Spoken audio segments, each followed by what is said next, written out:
மீன் மார்க்கெட்டை ஓப்பன் முறையில் டெண்டர் விடுவதை கண்டித்து திருச்சி காந்தி மார்க்கெட்டில் வியாபாரிகள் சாலை மறியலில் ஈடுபட்டதால் 1 மணி நேரம் போக்குவரத்து பாதிக்கப்பட்டது.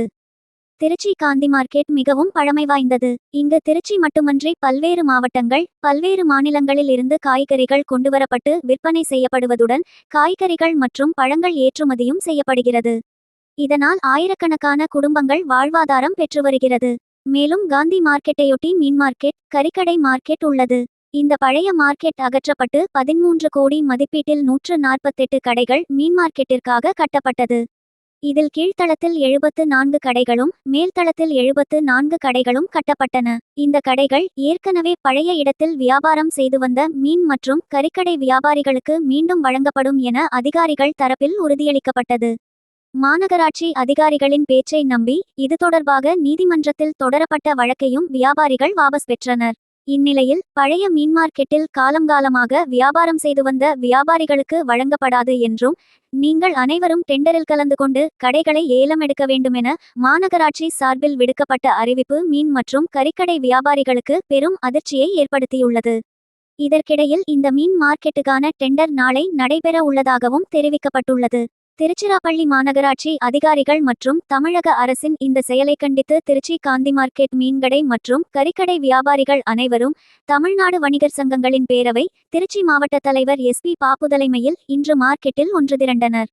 அவர்கள் எங்களுக்கு கடைகளை ஒதுக்கி தர வேண்டும் என வலியுறுத்தி கோஷங்களை எழுப்பி சாலை மறியல் போராட்டத்தில் ஈடுபட்டனர். இதனால் அங்கு சுமார் 1 மணி நேரம் போக்குவரத்து பாதிக்கப்பட்டது. தொடர்ந்து போலீசார் மற்றும் மாநகராட்சி அதிகாரிகள் பேச்சுவார்த்தை நடத்தியதன் பேரில் தற்காலிகமாக போராட்டத்தை கைவிட்டு அங்கிருந்து கலைந்து சென்றனர்.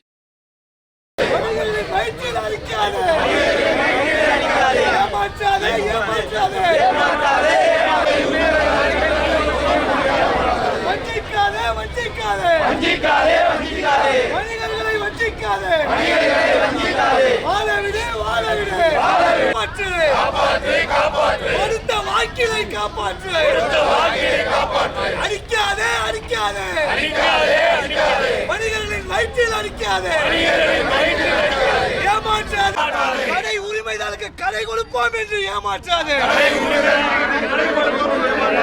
வஞ்சிக்காதே, வஞ்சிக்காதே, வணிகர்களை வஞ்சிக்காதே. வாழவிடு, வாழவிடு, தலைமுறையாய் வாழ்ந்த வணிகர்களை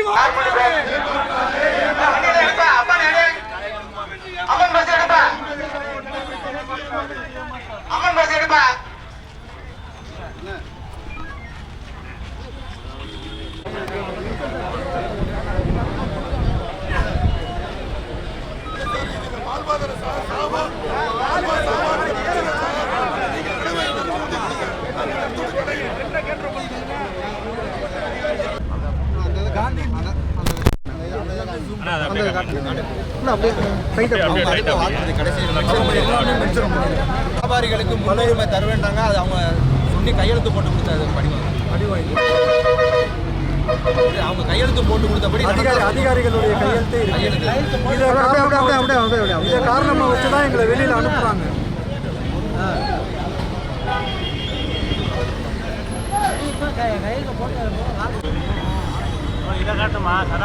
அதாவது இந்த கறிக்கடை, மீன் கடைகள் மற்றும் கோழிக்கடைகள் இவங்க எல்லாத்துக்கும் நாங்கள் புதிதாக கட்டிடம் கட்டித்தரோன்னு ஏற்கனவே அவங்க இருந்த இடத்துல யார் யார் இந்த இடத்துலேருந்து காலி பண்ணுறீங்களோ உங்கள் எல்லாத்துக்குமே கடை உண்டு அப்படின்னு சொல்லி மாநகராட்சியும் அரசாங்கமும் சேர்ந்து அவங்கள எல்லாத்தையும் இங்கே கொண்டு வந்தாங்க. 13 கோடி ரூபாய் செலவில் அந்த கட்டடம் கட்டிட்டாங்க. கட்டடத்தை கட்டிட்டு கிட்டத்தட்ட 3 தடவை சிட்டிங் உட்காந்து பேசியாச்சு. கமிஷனர்கிட்ட, மேயர்கிட்ட எல்லாம் உட்காந்து பேசியாச்சு. அவங்க இப்போ என்ன பண்ணியிருக்காங்க, உங்களுக்கு தான் கடை, உங்களுக்கு தான் கடை, வேறு யாருக்கும் கடை கொடுக்க மாட்டோன்னு எல்லாருமே அமைச்சர்லேருந்து எல்லாருமே சொல்லியிருக்காங்க.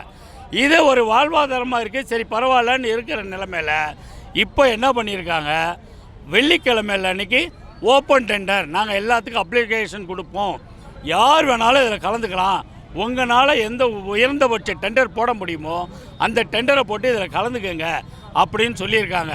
அப்போது இதில் யாருன்னா சம்பந்தமே இல்லாத அரசியல் அமைப்பை சார்ந்தவர்களும் வெளி உலகத்தை சார்ந்தவர்களும் வெளி மார்க்கெட்டை சார்ந்தவர்களும் உள்ளே இறங்கியிருக்காங்க. இப்போது இப்போ நடந்த விஷயம் என்னன்னு கேட்டிங்கன்னா, பணம் கொண்ட முதலைகளுக்குத்தான் நான் முதலிடம் கொடுப்பேன் இப்போ மாநகராட்சி சொல்லுது. அப்போ எங்களை மாதிரி வாழ்வாதாரத்தை தேடி கிட்டத்தட்ட 5 தலைமுறை இதை நம்பி வாழ்ந்த எல்லாருடைய வழியும் என்னன்னு தெரியாத ஒரு கேள்விக்குறியாயிருச்சு. இப்போ நாங்கள் அதை எதிர்த்து மாபெரும் ஆர்ப்பாட்டம் பண்ணிக்கிட்டு இருக்கிறோம். இதற்கும் அரசு செவி சாய்க்கவில்லை என்றால், கொடுத்த வாக்கினை காப்பாற்றவில்லை என்றால், இந்த போராட்டம் தமிழ்நாடு முழுக்க எதிரொலிக்கும் அளவிற்கு எங்களது தமிழ்நாடு வணிகர் சங்கங்களின் பேரவை எதிர்கொள்ளும். அதே சமயம் மாதிரி கிட்டத்தட்ட மாநகராட்சியால் திறக்கப்பட்ட ஏகப்பட்ட கடைகள் இன்னும் பூட்டியல் மேலே இருக்குது. ஆனால் நாங்கள் என்ன சொல்கிறோம், நீங்கள் எங்களுக்கு கடை கொடுங்க, நாங்கள் வியாபாரம் பண்ணுறோன்னு சொல்கிறோம். ஆனால் எங்களுக்கு கடை கொடுக்க அவர்கள் முன்வரவில்லை. அவங்க பண்ணுறது எல்லாமே பொதுவில் டெண்டர் விடணும், மாநகராட்சிக்கு வருமானம் வரணும். இந்த ஒரே எண்ணத்தில் யார் வேணாலும் டெண்டர் எடுக்கலாங்கிற எங்களுடைய வாழ்வாதாரம் பாதிக்கப்பட்ட நிலைமையில் நாங்கள் எந்த விதத்திலும் இதை எதிர்கொள்ள தயாராக உள்ளோம். ஏற்கனவே கொடுத்த வாக்கு அது கிட்டத்தட்ட 4 தலைமுறையான சுதந்திரம் வாங்குறதுக்கெல்லாம் முன்னாடியே உருவாக்கப்பட்ட மார்க்கெட்டு தான் காந்தி மார்க்கெட்டுன்ற ஒன்று.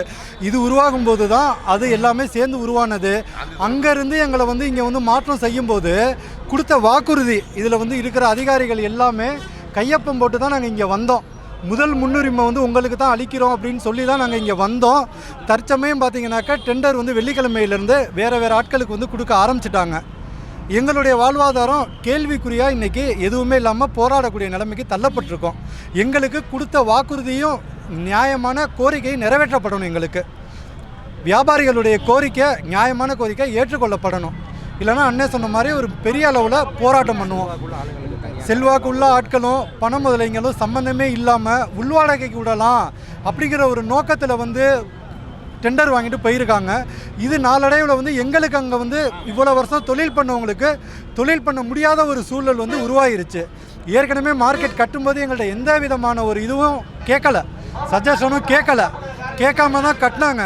இப்போ இருக்கிறதுலேயும் பார்த்தீங்கன்னாக்கா வேற ஆளாக தான் விடுவோன்னு சொன்னாங்கன்னா எங்களை இங்கேருந்து அப்புறப்படுத்திட்டாங்கன்னா எங்களுடைய வாழ்க்கையை கேள்விக்குறியாகக்கூடிய சூழலில் நாங்கள் இன்றைக்கி இருக்கோம்.